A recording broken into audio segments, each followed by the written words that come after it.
objects that typify me was extremely difficult, having moved here from Florida a year and a half ago, and then, you know, having not lived in the same house or with the same people for more than a year, like for my entire life. So I found myself going for meaningless objects. Like originally I went for my makeup, you know, my hordes of makeup, and then I went for my really nice computer, and then I went for my 12s, and then I realized that these aren't objects that, you know, mean a lot to me. They're just objects that I, you know, like or obsess about.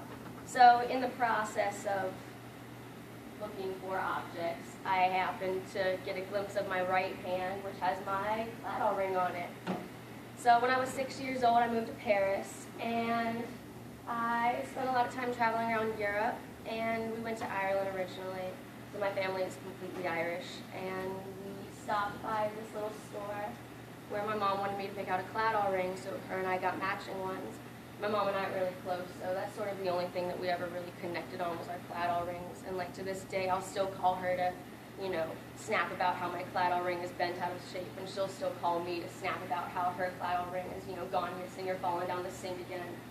So, I don't know, I've had this on my finger for 14 years now. It's deformed my hand, and I have a tan line, and it's all bent out of shape. But it really means a lot to me because, you know, having something stick around for that long, I'm the type of person where I lose everything all the time. So, it obviously means a lot to me if I haven't lost it yet.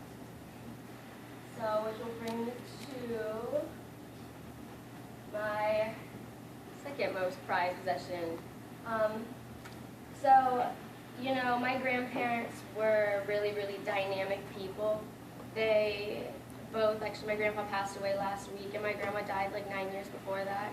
So we sold their house where we've all been having like Thanksgiving for the past 50 years, and where my parents grew up and where they lived since the 1920s.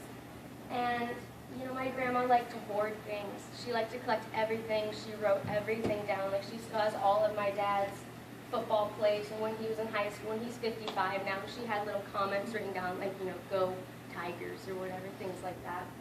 But you know, in the room where we always had Thanksgiving, where we've always had Thanksgiving, there was this cabinet that my grandpa, you know, carved for my grandma.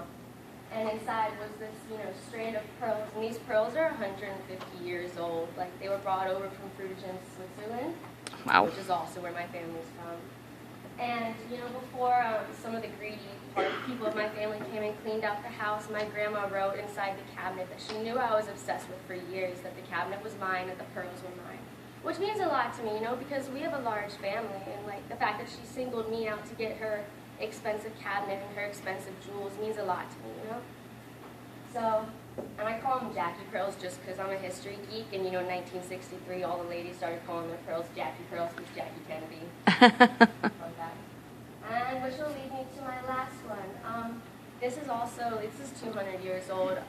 My great-great-great-grandpa carved this for my great-great-great-grandma. And so it's kind of hard to figure out what this is, but no, it's this little red thing.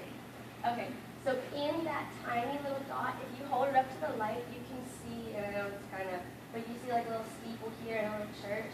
That's the church where my grandparents got married like 200 years ago.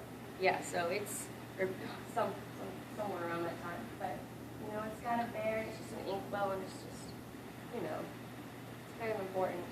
It's really cool. It took me forever to get that little picture. But, yeah, I just, you know, I think family is what matters a lot to me.